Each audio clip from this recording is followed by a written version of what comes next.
You've probably seen dramatic scenes of royalty or peasants giving birth in medieval dramas, always dramatic, always surrounded by candlelight and anxious midwives. But what was childbirth really like in the Middle Ages? What was it like to bring a baby into the world at a time when medicine was ruled by superstition and every delivery was a leap into the unknown? Tonight, journey with me back to a time when giving birth wasn't just a private affair. It was an act tangled in ritual, luck, and a fair amount of outright terror. This is the real, unfiltered story of childbirth in the Middle Ages. Let's set the stage. It's the 13th century. You're a woman, rich or poor, about to have a baby. There are no hospitals, no modern doctors, no antiseptics, and pain relief is, at best, a prayer and a stick to bite. The world outside is dangerous, but for the next hours or days, the most dangerous place in the world is the room you are about to give birth in. First, let's talk about where birth happened. Forget the clean, specialized maternity wards of today. Most women, from queens to peasant girls, gave birth at home, in their own bed, on a straw pallet, or on a hard wooden bench, surrounded by the worn walls of their cottage, manor, or castle. If the family was wealthy, she might have a private room, scrubbed and hung with fresh linens, filled with relatives, servants, and scented herbs to ward off the smell. If she was poor, she shared her space with animals, dirt, and the unfiltered chaos of daily life. For the upper classes, there was something called the lying-in chamber. In the days before birth, a noblewoman would be shut away in a bedroom with the windows covered, fresh rushes on the floor, and candles burning even during the day. Superstition ruled. Darkness drove away evil spirits, and the seclusion kept out the jealous eyes thought to bring bad luck or even a curse to the unborn child. Sometimes male relatives were strictly forbidden from entering until the birth was over. But let's be clear, no amount of privacy could shield women from the ever-present dangers. The air was thick, sometimes quite literally, with the odors of sweat, blood, and fear. There was little understanding of germs. Hands went unwashed, cloths were rarely sterilized, and instruments, if they existed, were basic and often unclean. The danger of infection was as constant as the prayers whispered into the flickering candlelight. Speaking of prayers, the spiritual side of childbirth was everywhere. Women clung to relics, holy cards, or small crosses, and midwives murmured invocations to saints, especially Saint Margaret, the patroness of childbirth. If things got desperate, the whole household might be called to their knees. The mother-to-be wore special amulets for protection, and in Catholic lands, a priest might come to offer blessings, or, if things seemed dire, the emergency baptism for a child in danger. Now, let's talk about the ladies truly running this show.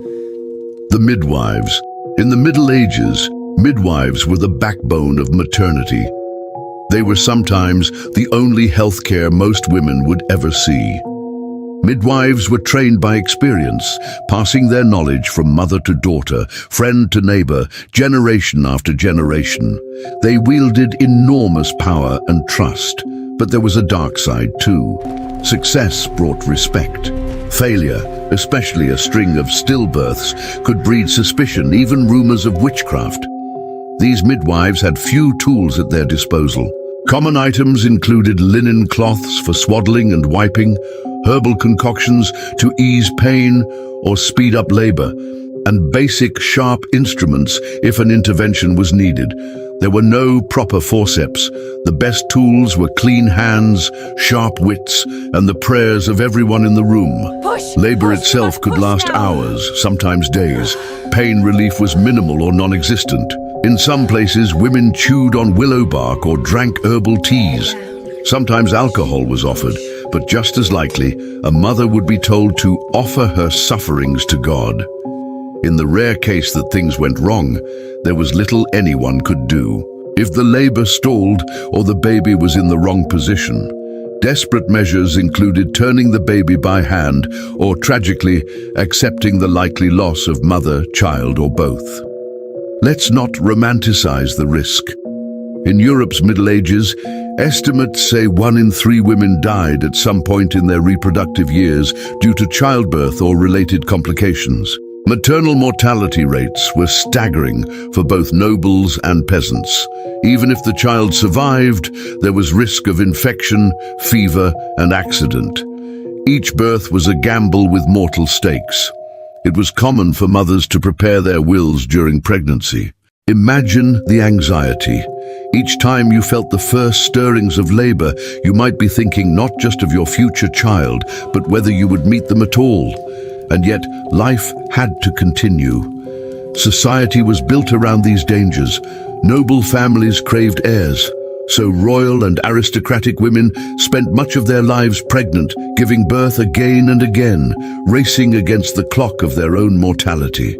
There are stories of queens who survived 10, 12 or more labors, sometimes with only half that number of children living to adulthood. But let's zoom in further, into the birthing room itself. The space was thick, dim, and hot. Old herbal manuals suggested warming the room to ease labor and encourage the baby out. This often meant shutting windows and stacking smoldering herbs around the bed, which made the air heavier and, ironically, risked spreading infection. Part of the ritual involved tying knots in linens or cords. Women believed that untangling things during labor helped untangle the path for the baby, so knots on clothing, sheets, or even hair needed to be loosened or undone. Superstitions and little magical rituals were everywhere. Women were never alone. Experienced female relatives, mothers, sisters, aunts, stood by, sometimes for days, offering advice, holding hands, dabbing sweat, or repeating comforting, nerve-wracking, or just plain strange traditions.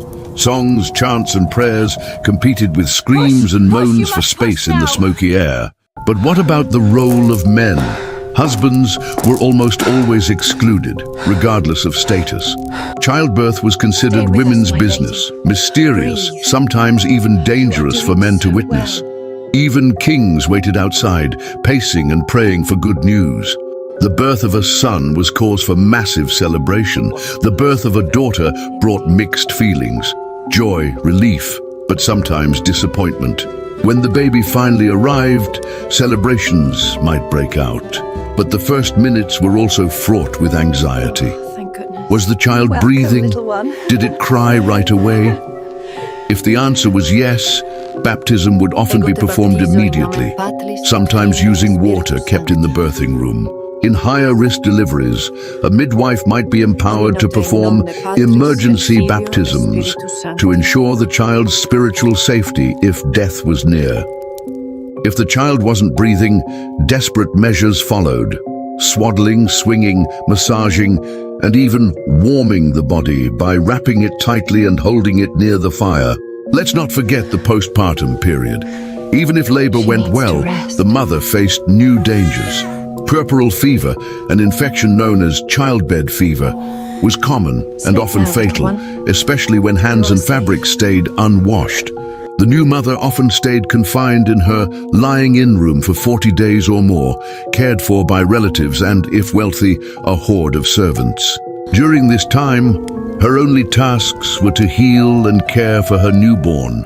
Leaving the house before the churching ceremony, a ritual cleansing after childbirth, was thought to bring bad luck or invite evil spirits. Maternity in the Middle Ages wasn't just about giving birth. It was also about survival, superstition, and community. Whole neighborhoods would rally around the mother, bringing broths, fresh breads, gifts for the baby. But support could vanish in a second if complications arose, and blame was quick to fall. Midwives caught the brunt, sometimes accused of sorcery or incompetence after a tragedy. What about noble births in the highest castles? Think of Catherine of Aragon or Elizabeth of York, giving birth to future kings and queens. Their lying-in rooms were luxurious but no safer. Linen replaced straw, gold candlesticks replaced simple torches, but hygiene and medical knowledge didn't change. The pressure for a healthy heir was even more crushing. If a queen failed to produce sons, the consequences could be political. Just ask Anne Boleyn. bizarre customs flourished. In some places, the placenta was buried under the threshold or near the hearth to bring luck. Elsewhere, it was burned or thrown away to avoid evil omens. Some families lit special candles or scattered blessed salt in the corners of the room. And what about the babies themselves? Swaddling was nearly universal. Infants were wrapped tightly in bands of cloth, wrists to ankles, thought to keep limbs straight and body warm. The reality, though, was that such practices sometimes led to joint issues or even restricted breathing. Diapers were limited. Old rags, grass or moss were used, and changing was rare compared to modern standards. Cribs, if they existed, were wooden boxes lined with straw or sheepskins. Breastfeeding was the norm, though for noble families, wet nurses were common. A queen might breastfeed only her firstborn or not at all, passing the newborn to a carefully chosen nurse of sturdy health and good reputation. The search for a trustworthy nurse could stir gossip or feuds at court. Many infants didn't survive their first year. Illness, accidents, malnutrition, death prowled close. Mourning rituals reflected this brutal truth. Small coffins, unmarked graves, and silent tears repeated all too often in every village, every city, every castle. Sometimes tragedy struck during delivery. If the mother died, the midwife's sorrow could become fear. Fear of neighbors' whispers, inquisitors' questions, or worst of all, accusations of witchcraft that could prove deadly. Yet, in the darkness, acts of resilience and even love shone through. Songs were sung, lullabies, prayers, and hopeful ballads. Recipes for strengthening broths, herbal teas, and poultices were passed from mother to daughter. Despite the odds, families grew, kingdoms survived, and life, tangled in hardship and hope, somehow continued. So the next time you're tempted to picture the past as a fairy tale, remember, the real story of childbirth in the Middle Ages was written in shadows and sweat, in whispered prayers and sharp cries, with courage, pain, and, sometimes, impossible joy. If you want to explore more unfiltered secrets of history's most hidden corners, don't forget to subscribe, leave your comment, and share the stories you'd like to hear next, because the dirtiest details of history are the ones nobody dares to hide for long. Welcome, seeker of hidden truths.